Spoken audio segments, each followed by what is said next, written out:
Ophelia, while I was watching the show, one of the things that really struck me about your character is that she's kind of internalized that notion that like intellect and sexiness have to be two separate things. What did you Mhm. learn about playing, what did you learn from playing Joyce? How difficult it can be once you've got that idea in your head to let go of it. I mean, obviously this is in 72. Joyce has got to where she has by operating in a certain way, and she's terrified of relaxing in case that compromises she's had so far. I think it was interesting playing that kind of real fear of surrendering to something like that, and that the idea that sexuality would mean weakness, and it was it was fun to play her gradually relaxing that and kind of and then indulging it and then discovering that she can be both, and then her becoming more robust in doing so.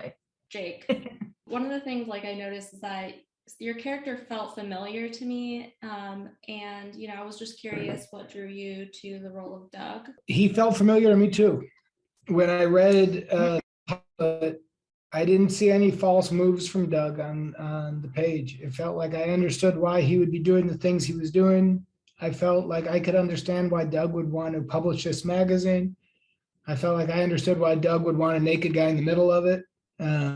So I just felt like I understood where Doug was coming from. And in a lot of ways, I think he's right about a lot of stuff about what he does. He's trying to do the magazine work. And there are times he goes too far and pisses people off, but he's a small business owner and he's really trying to succeed. And, Ophelia, you mentioned this is in the 70s, but it still feels really relevant. What stood out to you? Well, I suppose that exactly that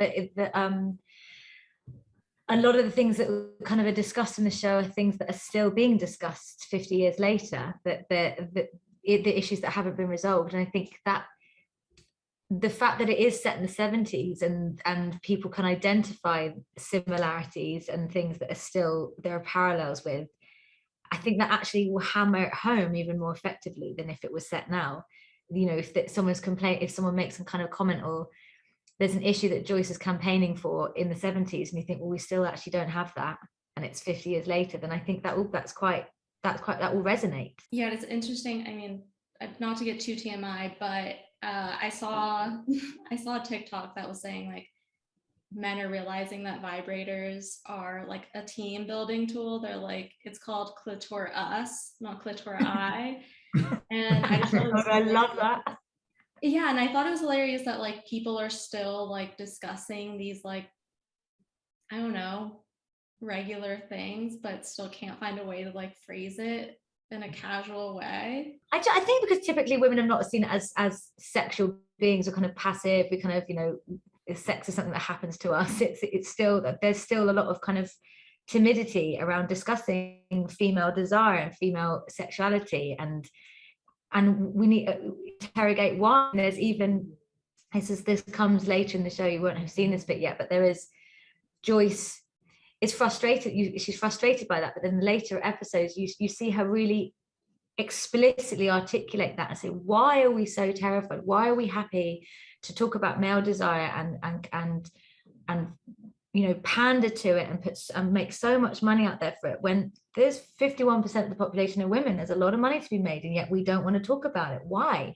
And it's just the fact that it's just people still feel embarrassed about it. It still feels like it's delicate. It's very, seeing a woman masturbate on screen is still something that's quite unusual, and you see men doing it all the time. It's still, and I don't know why really, because it happens. Well, and Jake, what I loved about Doug is that he is like kind of a jerk, but like in this really lovable way where I'm like, I'd want him in my corner too. How did you model him after anybody, or not really? Kind of. I mean, there was a bunch of people around me growing up that had that kind of vibe, but really a lot of it was on the page. It was Doug was written really well. And so I think for Doug, yeah, there are times he's a jerk. He's trying to run a business. And so I don't think he found Joyce's character and said, I want to publish this magazine because it's really important for the movement. And if I lose a lot of money, it's okay because it'll step women forward in, publishing. He just saw, I think we could sell a lot of magazines together. And so just treated her like he would treat anybody else, and really believes in her talent. And so I think it was fun to play a guy like that in a conversation like this show. And my last thing, I guess, is, what do you want people to take away from this? I wanted to have a good time. I wanted to have a bit of escapism. I want them to laugh. Ultimately. I think it's a good television show. I want people to understand these characters, think that they're real. I think at its core, it's a workplace comedy about trying to do this magazine together. And what I really hope happens is people feel like they know these people like you do on shows you care about and want to see what they do. I want to see what happens with Minx for, many years and see what happens to these people.